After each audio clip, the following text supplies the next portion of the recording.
I'm Lou Perez, and you're watching The Break It Down Show. Just like a pro. I love this. Lou Perez is a comedian. This is one of our Save the Brave shows. You know, as we pull ourselves out of the whole COVID thing, you know, we're going to start getting comedy shows going again. And that means that at some point, the Bastards Canteen down at Temecula and their performance stage will be open and running. And in an effort to season that whole thing and get you guys thinking about Save the Brave, comedy, Bastards Canteen, we have our comedy expert Matt Ballaker in house, who's always booking these great comedians. So we take these Friday shows and just kind of shine the light on the charity and also shine the light on a comedian. And I love it that we do these on Friday, Matt, because I have a beer, Pacifico, not sponsored. And thanks first off for doing these things with me. They're so much fun. And then tell us a little about Lou Perez. All right, well, Pete, so you don't have to wait till Fridays to drink beer. You know, you can do that any morning you want to. But I'm excited about this next guest. He's a Webby award-winning writer, hell of a comedian, an under-the-radar fashionista, and an all-around good guy. Please join me in welcoming the wonderful and kind of woolly Lou Perez. How you doing, Lou?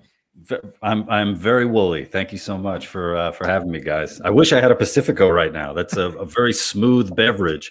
And if Pacifico is interested in having a spokesman that not a lot of people know, I'm down. I am down. I have one for you. Pacifico. Oh, look at that.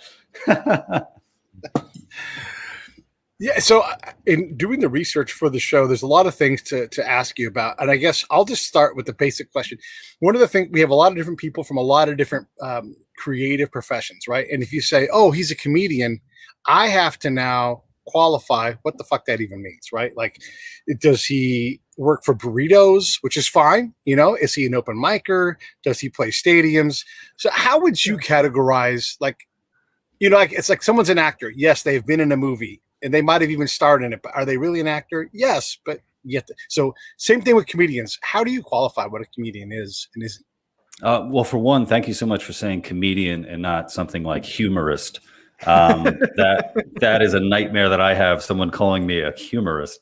But yeah, when it comes to comedy, I think things have changed a lot over the years. You know, back in the day when you would say you're a comedian, I think people would automatically think, oh, you're a stand-up comic. That's what you do.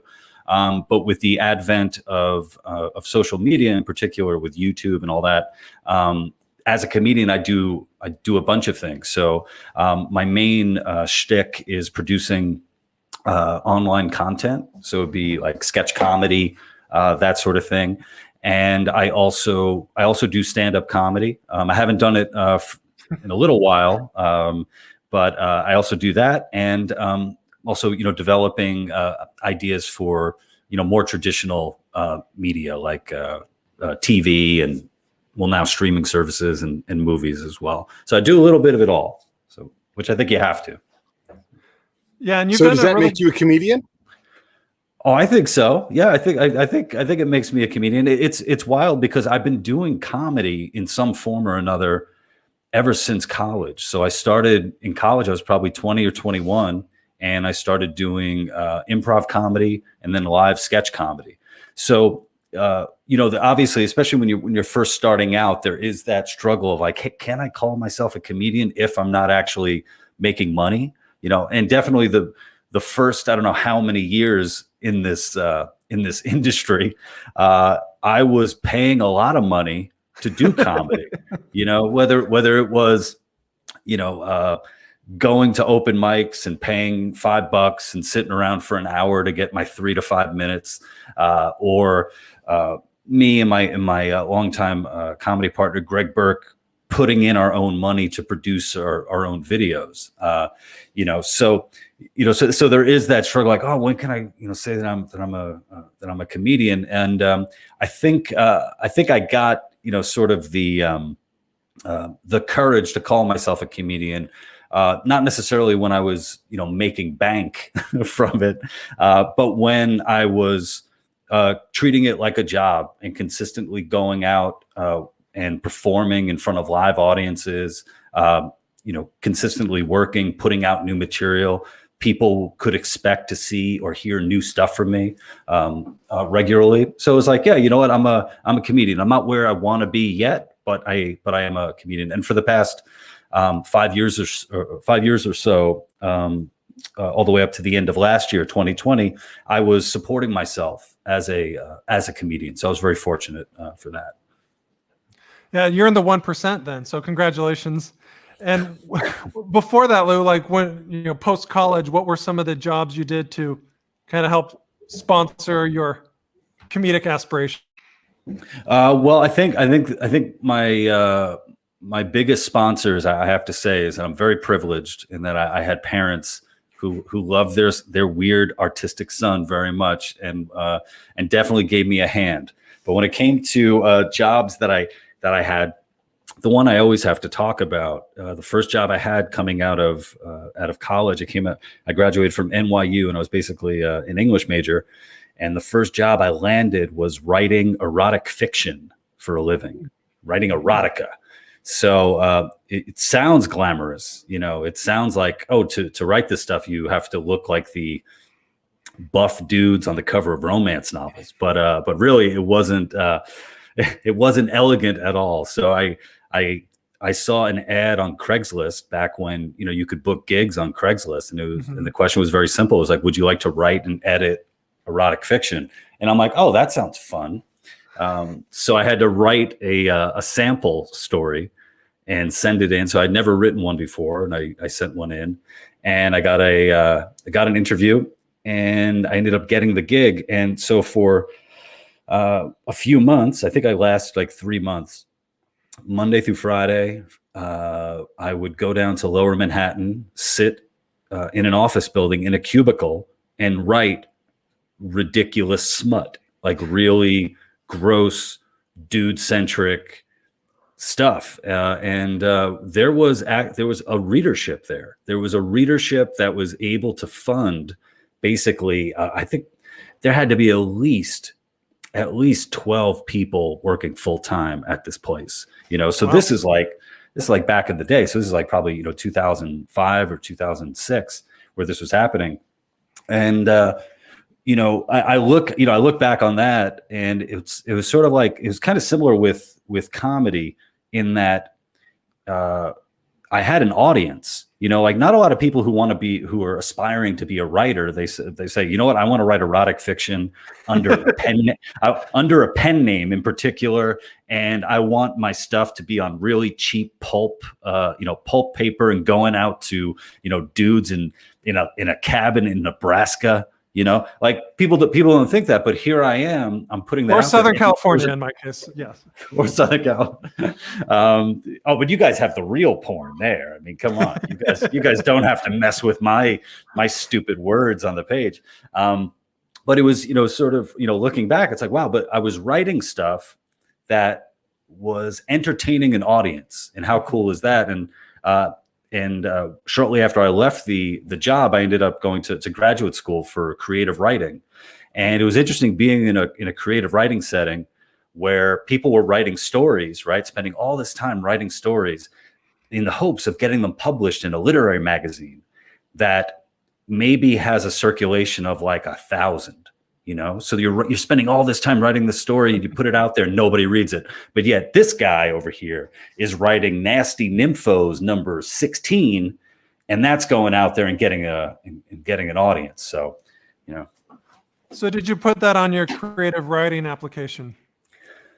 I don't remember. I don't think I don't know if I did. I think I probably brought it up during one of the icebreakers. And it was always a solid icebreaker, because it's such a ridiculous, it was such a ridiculous job, and such a, you don't meet many people who are actually doing that sort of thing. And the fact that I was able to fall into it was pretty funny and apt too. I think I was able to, use a lot of my creepy thoughts, and also comedic thoughts in a way too, to write these stories. Because I mean, the reality is, so many of these stories could be read as just jokes. It's just the most ridiculous, situations. So, little known Pete fact: my letter back in the '80s was printed in Penthouse Forum. So I did not make any money, but I did get a free T-shirt. Thank you very much. And what was the substance of the letter? My 10-inch MX Missile of Love, all that kind of thing. And it was just completely fabricated. But I thought, I'm 18. I may as well write this thing, see what happens. And then, and this is back in the olden times when you'd write something and send it off into a black hole.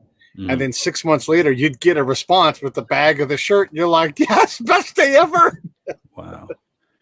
Yeah, that's it. That's where the story ends. I wore the shirt a lot. It was true. The story was not. Well, I'd love to learn more about your recent article in the Wall Street Journal. First, the backstory on how you were published in the Wall Street Journal. Yeah, so I had a number of friends hit me up with a link via Twitter about this academic study that was being put together, and the study was about, quote unquote, the growth of right-wing echo chambers on YouTube, right? Which already sounds scary. That's a scary thing. Mm-hmm. And, so my friends were sharing it with me because if you turn to the last page of it, they had a number of channels that they had labeled far right. And one of the channels listed was the comedy channel that I used to work for, that I used to be the head writer and producer of, which was We the Internet TV. So here I am looking at this list of far right channels, and I see We the Internet posted there, and that was very awkward because while they didn't post my name, if you go to We the Internet, even now, I'm all over the place. Like my mug is there. I'm in the description. I'm there. That Lou Perez is associated with this thing, and I was thinking like, oh, that kind of sucks. But then I didn't really think about it. And then a friend of mine, we started talking more about it, and the more we talked about it, the more pissed off I got, because I was like, wait a minute, I had lost my job in October of last year, and I'm like, wait, it's not like I still have a gig, and this thing is out there, it's like, wait, I'm going to be, sending out my resume and trying to talk to people about collaborations and seeing if anybody needs a writer or a producer and all that. And now I'm going to have this thing, this classification of far right hanging over my head. And I started getting pissed, and I'm like, I got to, my friend said, you should write something or make a video response or something like that. And my friend was actually able to put me in touch with an editor at the Wall Street Journal. So I pitched him the idea. I wrote it up, and he said, I'll run with this. And one of the weird things about this study, and it had yet to be peer reviewed, but it was out there, Mm-hmm. and the people that they were classifying as far right wasn't just We the Internet TV. It was also Joe Rogan, the Joe Rogan Experience in particular. It was Brett Weinstein. It was Sam Harris. It was Blogging Heads TV. And it was just sort of like, what world are you? They're talking about, the far right echo chamber. And it's like, what echo chamber must you be living in to classify Joe Rogan, Brett Weinstein, Blogging Heads TV as far right? You're out of your mind. You're batshit crazy. So I'm really thankful. For one, I'm thankful for my friends for pointing this out to me. I'm thankful for my friend. His name is Noam for hooking me up with the Wall Street Journal, and obviously for the Wall Street Journal for running it. And yeah, so and overall, the response that I got to what I wrote was really positive. So I was happy about that. Well, far more people listen to this than read the Wall Street Journal. So can you summarize? You're clearly then just an alt-right weirdo, or how would you? Oh God! Oh no, an alt-right. I'm just messing with you. So, but what was the? I mean, I know you. I know you're not. But like, what would you have wanted to be called? Well, the way that I put it, and on Twitter, some of the responses that I got, some of the hateful responses I got were great. Because it gave me the opportunity to clarify even more. And I can't tell you the amount of people who were like, "Oh, you're just a whiny bitch, man. You're a whiny bitch complaining about cancel culture. Meanwhile, I'm sure you're going to work, just and all that." And what I needed to explain was, look, it's not whining when you're setting the record straight. Like if somebody, if somebody doesn't want to hire me, if somebody doesn't want to work with me, I want it to at least be for something that's true. I want it to be for something that I have actually said or done. You don't have to make shit up about me. And I said, look, you can, and Matt, we follow each other on social media. You can go down my, my social media, my Twitter and all that, and find plenty of reasons, to come after me and not, and not want to work with me. But at least those are in reality. Yeah. So that was sort of the the big thing that I was trying to put out there, and also just like the ugliness and the ease with which you can dismiss people because they've been categorized in a certain way. So and so's far right, must be far right. It's a little hard to take folks seriously when they do this stuff, and I pick on the left quite a bit because I expect more of them. I expect the right to be dismissive of people and get shit wrong. That's what they do as a norm. But the left is supposed to be better than this. Like you find one data point that may or may not be construed as something that's not in agreement with who you are, and all of a sudden you get defined by somebody else. We've got to get away from assigning people a platform. It's one of the reasons why I have this format. Just this week, I had a bunch of young kids from my hometown who are pro opening the schools here in California, where we struggle to get this stuff right. And it's just not a statement. Anyway, it's hard to deal with the global pandemic, but then also the well-being academically and mentally of these young kids. And so I simply gave them a platform and allowed them to speak and say things like, we don't have a seat at the table as the union and the school board and the parents all talk. Nobody is allowing us to speak. And that exercise and allowing a civic voice for kids got people upset that kids were speaking. And I'm saying kids now, I called them students because some of these students are going to be in college next year, and so they're going to be in charge of their own day-to-day decisions. So it's time to start giving them some responsibility. Got to do a better job of that, Lou. Yeah, no, I totally hear you. And it's this weird idea, but like what you just described.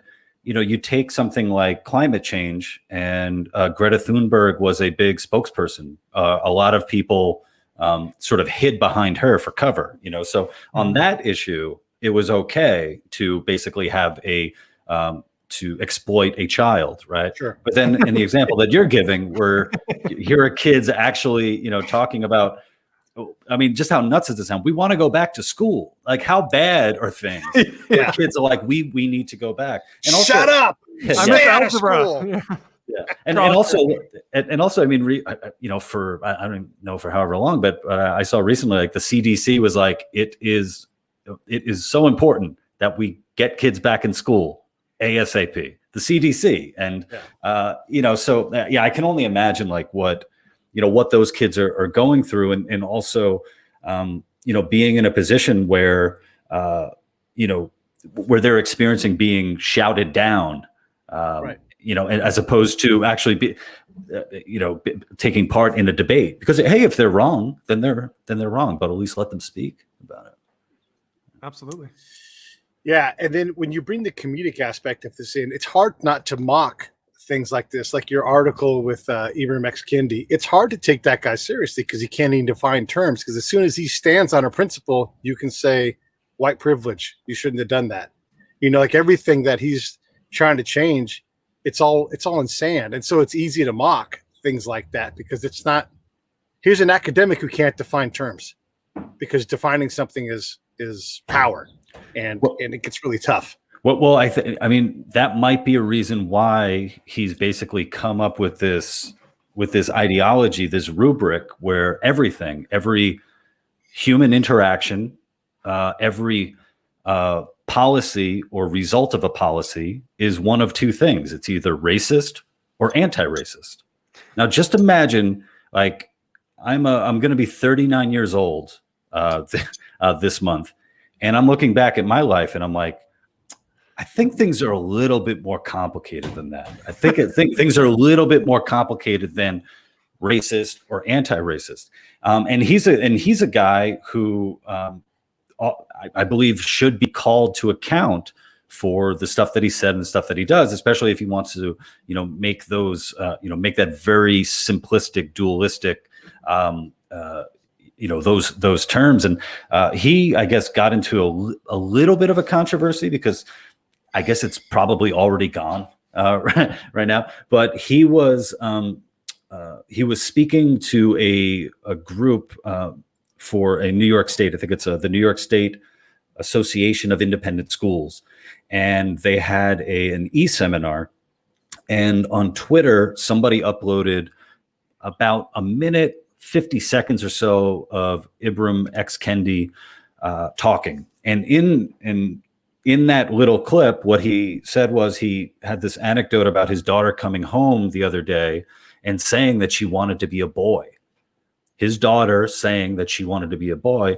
And he said that both he and his wife were horrified. They used that word horrified about this, hearing their daughter say such a thing.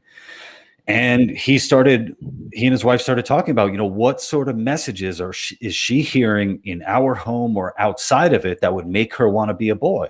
And then he went on, and the rest of the other, 20 seconds or so is devoted to him finding a parallel between how that might be kind of like race. People, hear messages, affirmative messaging when it comes to race. So maybe people of color want to be white, or white, just all this stuff. And the real focus of it was what he said about, him saying that he and his wife are horrified that his daughter might want to be a boy. And a number of people jumped on that and said, aha, transphobic. Whoa. Aha, this is transphobia. This is an example here. And why is it even, it's doubly problematic, because here you have the anti-racist high priest, right?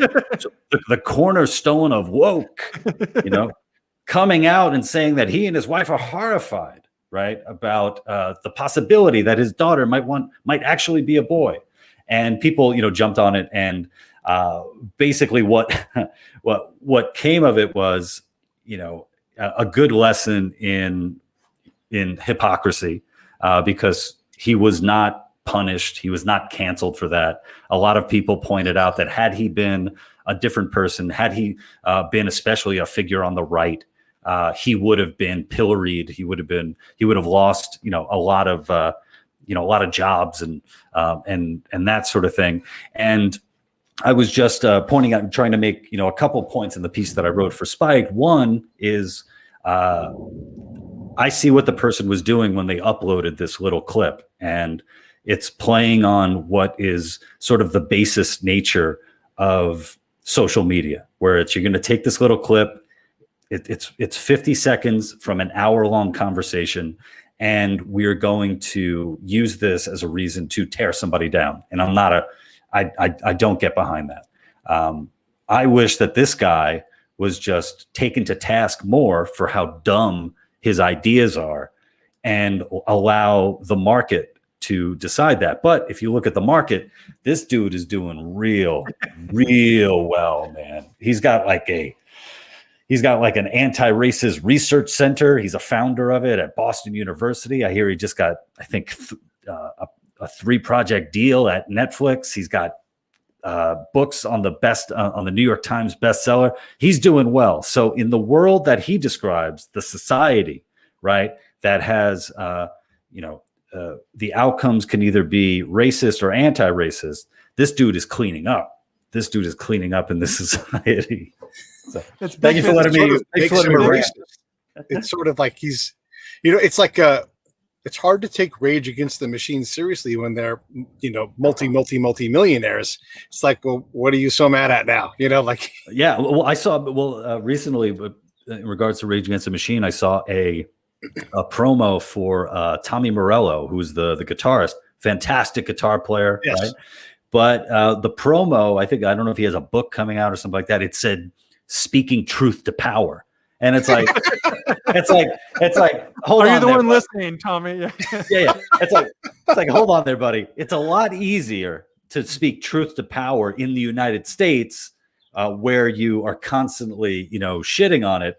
And then go around basically wearing a fucking Che Guevara shirt. That's like Che Guevara is part of their iconography. Che Guevara, who assassinated, who killed people without trial, and just all these number of different things. So there's something fun about pointing out hypocrisy, and part of it is because, especially doing comedy, it's just that it's a never-ending wellspring. It's just always going to be there. Absolutely. And you're one of the good examples of social media. Like I love your feed. In fact, I probably know your comedy more through Twitter, wherever than through stand up, but it cuts both ways. So I'm what, in your opinion, what's the good of social media? And I'm thinking more, I guess, from a comedic standpoint, and also what's the evil of it or the wrong of it that you would like to see corrected in the future? Yeah, so I think one of the good things to come about with doing comedy through social media is it's definitely a way to get around traditional gatekeepers. And just look at how successful people have been when it comes to podcasting. The idea that you're doing radio, but you don't need a radio station. You're doing radio, but you don't have to worry about the FCC coming at you. That's amazing. That's fantastic.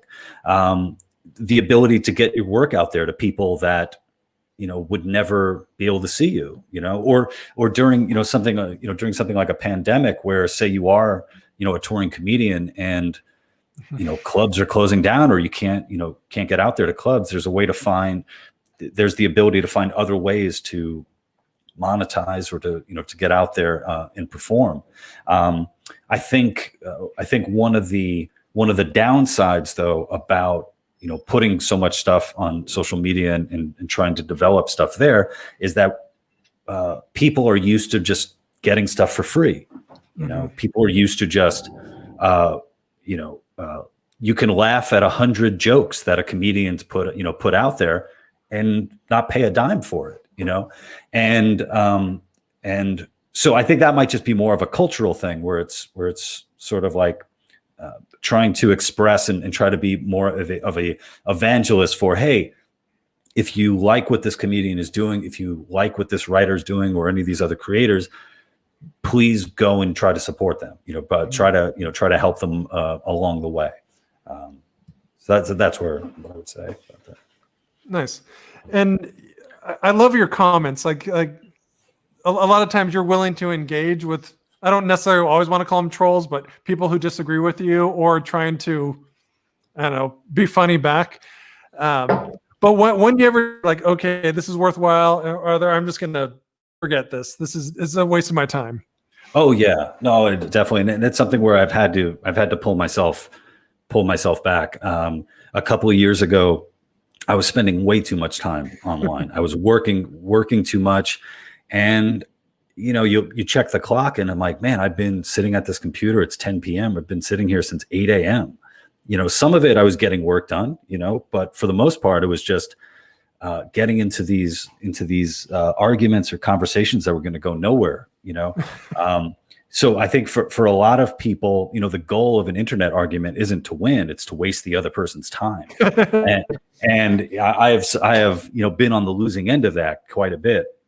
But I spoke to my wife. Kind of had an intervention with me, and she started, and she was saying, "Look, you should start looking at all this stuff as, what are you putting into this versus, what are you getting out of it? Uh-huh. And if you're putting more into it than you're getting out of it, well, then it's time to move on to something else." So I treat that the same way with, quote unquote trolls. Some of them we have fun together and it's an enjoyable experience. Others, what becomes crystal clear is that, they don't really care. These people are, they wouldn't be willing to take me out for a coffee and to actually have a conversation face to face. So it's like, why am I giving my time to them?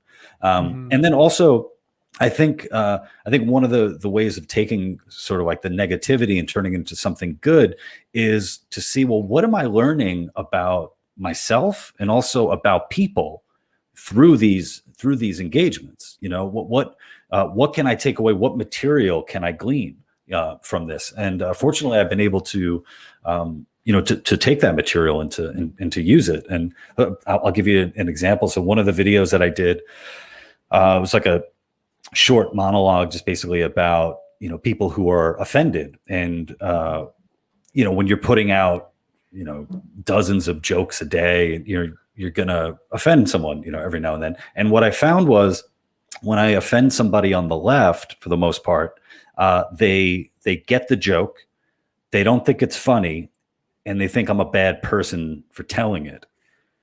When I offend somebody on the right, they don't get the joke. They don't think it's funny, and they think they can kick my ass. So it's sort of these two extremes, and then I keep seeing the same sort of characters pop up, and it was like, oh wow, I think I learned something about humanity, or at least humanity online, through these little interactions. Well, you've done a good job through the pandemic of keeping content out there and staying relevant. But I'm curious, what your writing process like for live shows, and I'm talking more stand-up sketch versus when you're posting online. Yeah, it's one of those things where I don't spend enough time writing for live shows as I should. When it comes to anything that I produce in the sketch realm, we're talking rewrites, like sometimes 8 versions of a script before it goes out there. Like there's so much attention that I give to it. There's something about the live stuff where I don't know, I keep putting it off and be like, I'll work it out on its feet and all that. And I don't know, it might be something, it might be something psychological that I have, like sort of a fear where, oh man, if I put all this work in to this, to this bit, and then it doesn't work live, it's sort of that immediate failure that I still need to get over, as opposed to, well, I put all this work in for a sketch, and there were a bunch of other people with eyes on it, so they were able to help me out too. I'm not alone on this. If it fails, I got a lot of people to blame for it. But I think one of my goals definitely is to devote more time to writing for stand-up in particular. And Matt, you know how it is too, where you have great ideas in there, or bits that were like, this is like 5 years old. Like, why, how did I let this thing age? How did I let this grow up without trying to explore this further? So that's something that I'm trying to do more of. It's one of the goals. And I'd say that because a lot of your stuff is so sharply written, and it's really enjoyable to just like see it on a screen. And then sometimes we wonder, how does that translate to a live audience? Is it punchier, or is it nullified because there's someone spilling beer in front of them? It's always like, what works online versus what doesn't. In front of. I think there are definitely things that work better as tweets and should stay as tweets and be forgotten as tweets. Whereas sometimes you have like just really nice zingers that are there, but then it's sort of I'm not a sort of a one-liner type of comedian where it's just joke, like someone like Dave Attell is just just phenomenal on that. Mark Normand as well is building up bits wherever it's just even Wright's one of the best at that. It's so dense with his pun. Yeah, where a lot of the stuff that I do when I try to do live is kind of crafting bits out of stories, and sort of working that way. How do you stay funny on Twitter without getting hammered? I mean, I'm literally in Twitter jail probably for the rest of my life because I'm never going to go take down the tweet because it was fucking funny. And so I'm going to let it just be there, and I don't care if I get to use Twitter again. But when the audience is someone you can't actually interact with, who hasn't read a book, how do you remain funny on these things? Because I wasn't trying to get kicked off of Twitter. Brad was. I wasn't. And all of a sudden it's like, I don't need your shitty platform to put my funny Zachary Taylor joke out. Well, you had a Zachary. You had what's it? I'm thinking of what's a tip of canoe, but no, that's Harrison. No, that's Harrison. That's a couple presidents before. Right. This is old rough and ready. Yeah, that's exactly. Okay.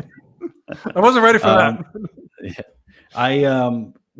Fortunately, I haven't been kicked off of either Twitter or Facebook yet, and I'm sometimes surprised because I've the amount of people that show up in my feed who are like, yeah, I'm back from 60 days of Facebook jail, and part of me is like, why did you even come back? Like that sounds like such a great excuse never to come back to the to this platform ever again. Like you took there's an easy way out, man. It's almost like you're breaking back into the jail. But I think it's one of those things where you're you're sort of buoyed by the people by the people who follow you regularly and like the stuff that you do and will interact. So that's definitely helpful. And I sort of have like a go-to thing if I'm getting particularly annoyed with somebody, and most of the time they're anonymous. So I always offer like $50 if they reveal who they are. And that but the catch is I get to share that information with everybody. Like I ask to see resumes often, it's resumes and pictures and stuff, somebody's talking about my big forehead. It's like, yeah, I know I got a big forehead, but let's see what you look like, man. I didn't have this big forehead when I was 25, your age, dude. Ripping Raw Dog 68, with a fucking anime Avi. Like, come on, dude. Let's see what you look like.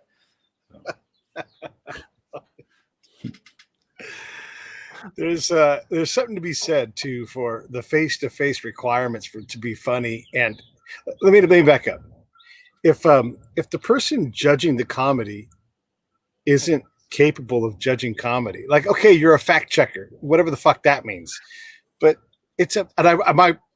my challenge was it's a joke, about a guy that's been dead for 170 years, and then it was violent because I said, if people don't knock it off with this presidential impeachment stuff after the lady tried to impeach Joe Biden, just keep your grubby paws off of Zachary Taylor. Zachary Taylor, otherwise he's going to punch you in the mouth by proxy.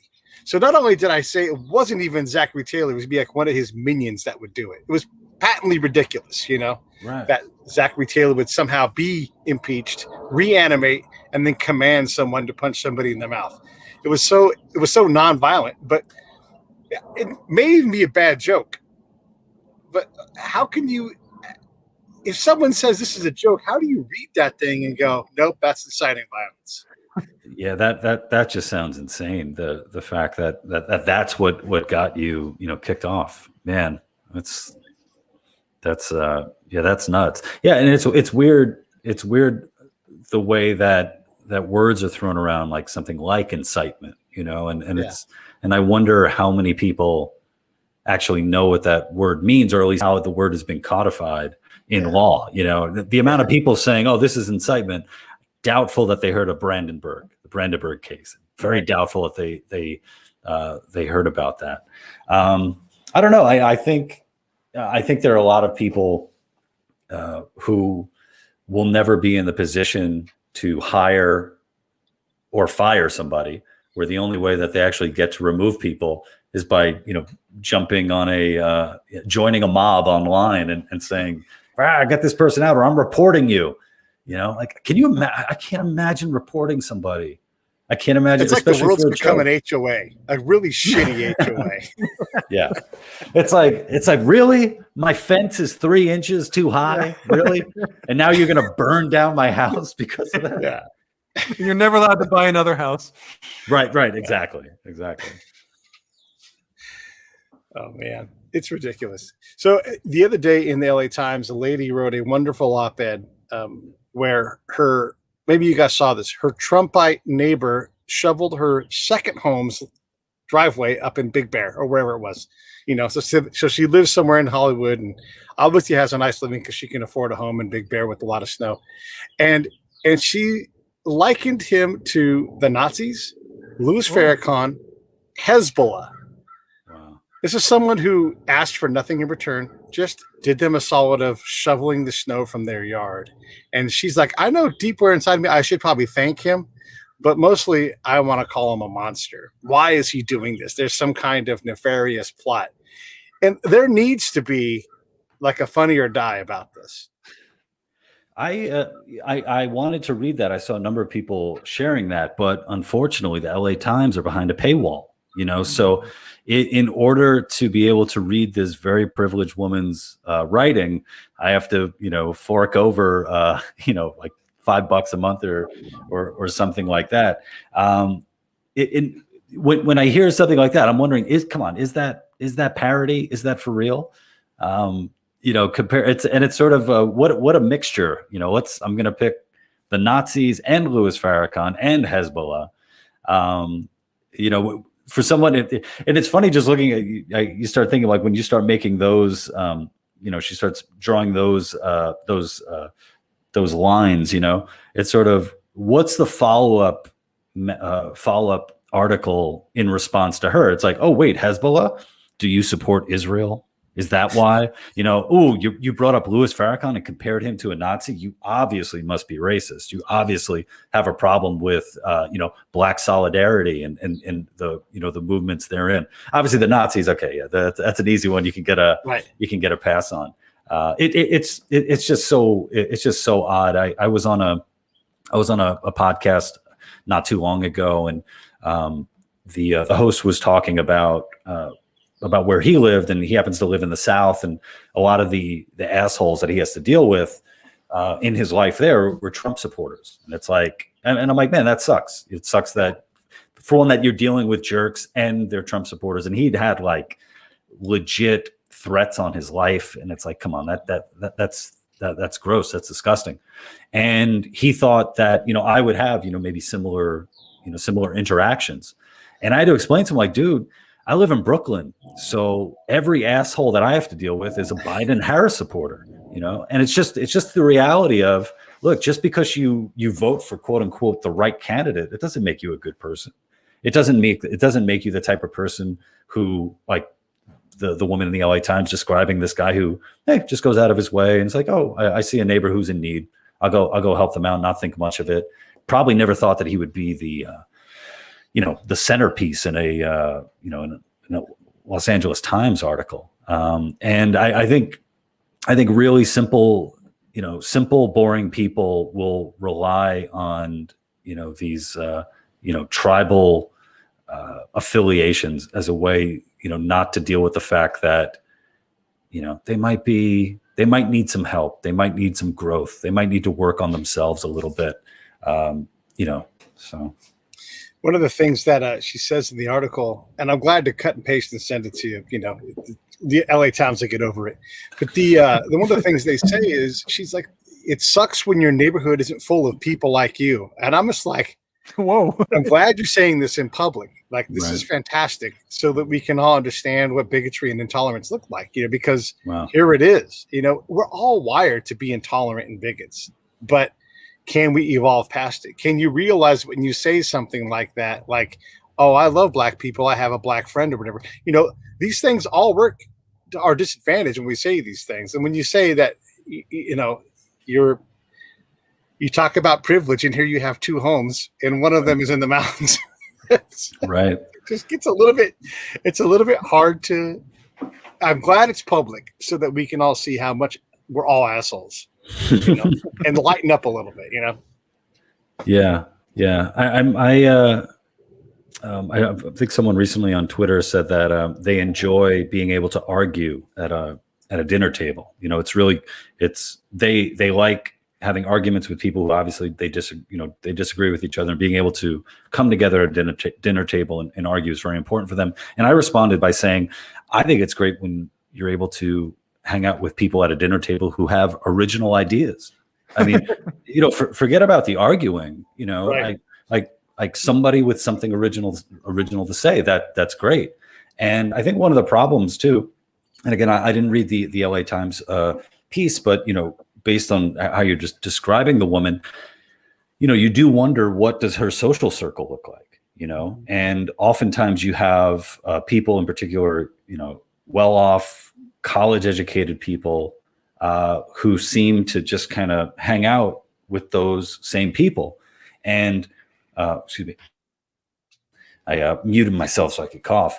Not to toot my own horn, but I think I'm very fortunate in that I have so many people in my life who are not in my industry, who are not trying to be comedians, who are not trying to be writers. I'm the son of a butcher. I have 3 brothers who are butchers. I have another brother who is a school teacher.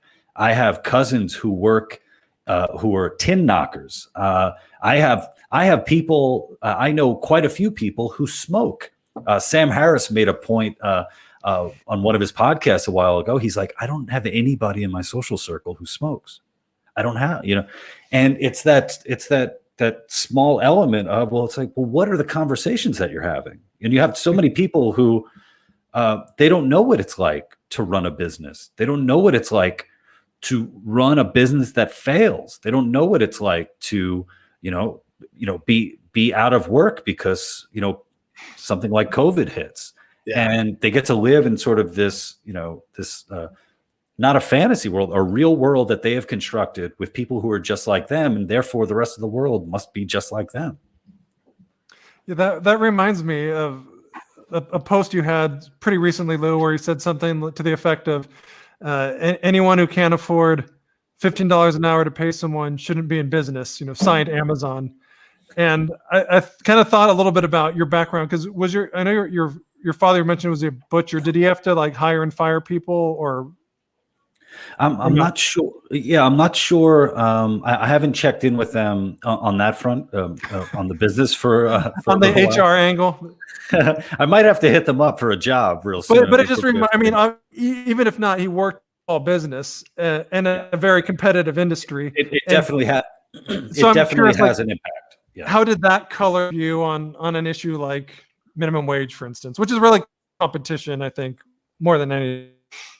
Yeah, like on that front, as a butcher, you have to have certain skills, right? So I used to have a roommate in Los Angeles who was a musician. He was in a band. He used to write jingles for commercials. He used to write music for TV shows. He was doing really well. Right. He's doing even better now. Now, if my dad wanted to hire him as a butcher, well, he's not worth shit as a butcher because he doesn't know the trade. Right. So the idea that you're going to say, well, no, you have to pay him $15 an hour, even though this guy doesn't have the skills, it just doesn't make any sense. And also having, a family that works in retail, the idea is, how much are you producing an hour? Sometimes the business is slow, and maybe you've taken care of, 5 customers, and all 5 of them altogether, they say $45. It's like, well, how does that break down then when it comes to, well, how much did the product cost before you made the cuts? How much is the overhead and all that? There's all these factors that go into it long before we even get to greed. In order for you to be greedy, you got to deal with all this other shit first. You have all this other overhead between, before you even get to like one of the 7 deadly sins. Well said. Seriously. Yeah. So we jumped to some big conclusions, Yeah. Yeah. I want to go back to the comedy stuff and try to, as we kind of get towards the end here, what are you working on right now? Like, what's on top of mind for you? Where do you think you're funniest right now? Yeah. So something that I'm really excited about is I'm getting back into producing sketch comedy. So over the past couple of months, I've spent time writing, producing, shooting, and right now we're in post-production on a number of sketches. And tonight I'm going to be releasing the first one. And this is the first sketch that I've released, in I think over 5 months, something like that. So this is it's been a long time coming. So if people can go to my YouTube page, that's where I'll be releasing new sketches. And then also on top of that, I've been doing a podcast of my own since early October of last year. So I'm excited about that as well. I'm particularly excited about just the types of people that I'm able to get on, where it's like, oh, so and so is the former president of the ACLU, and she's down to talk to me for an hour. That's pretty cool. Yes. And I think going back to like what you were saying, Matt, like asking the question of, what's, some of the upsides of this.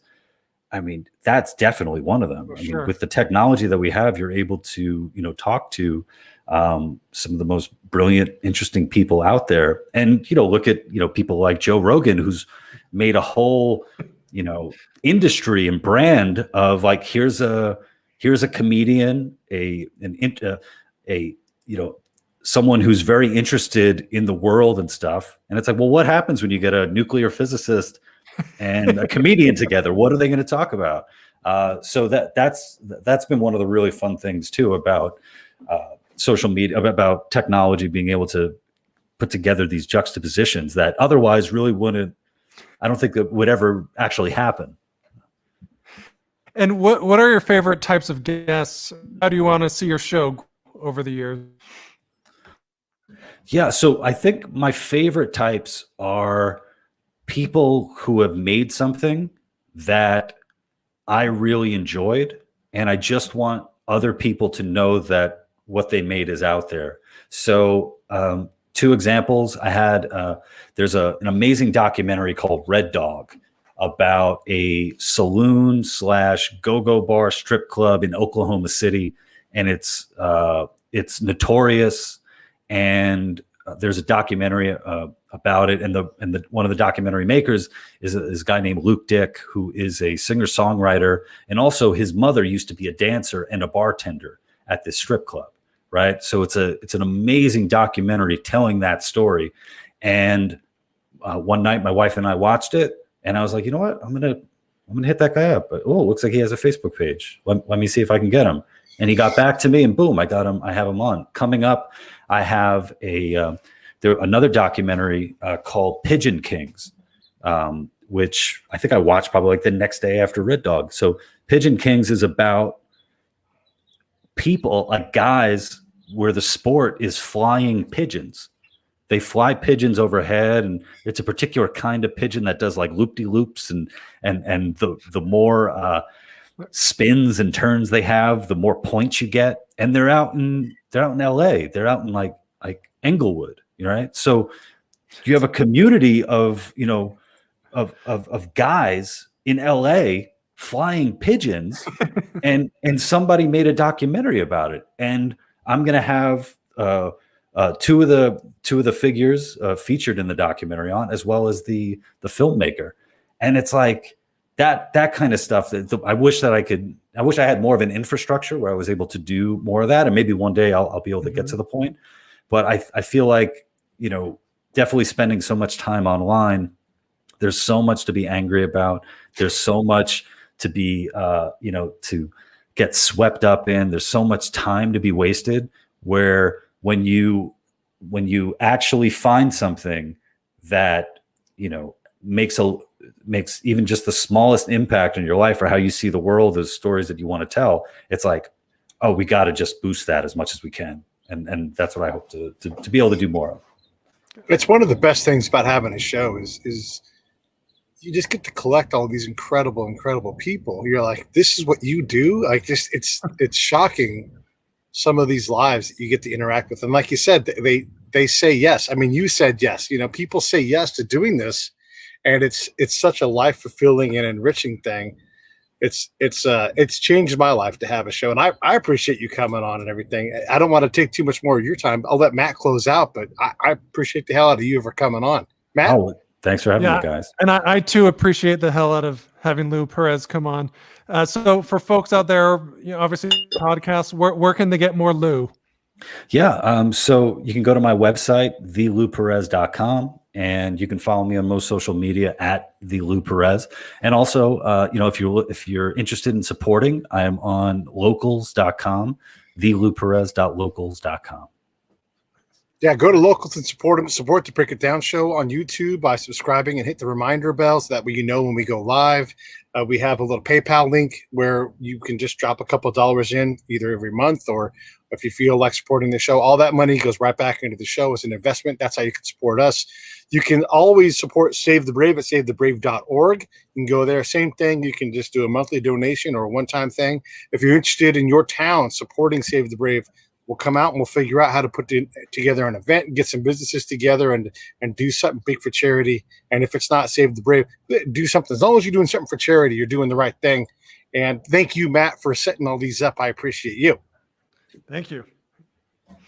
All right, stand by for 1 second. Let me run this video.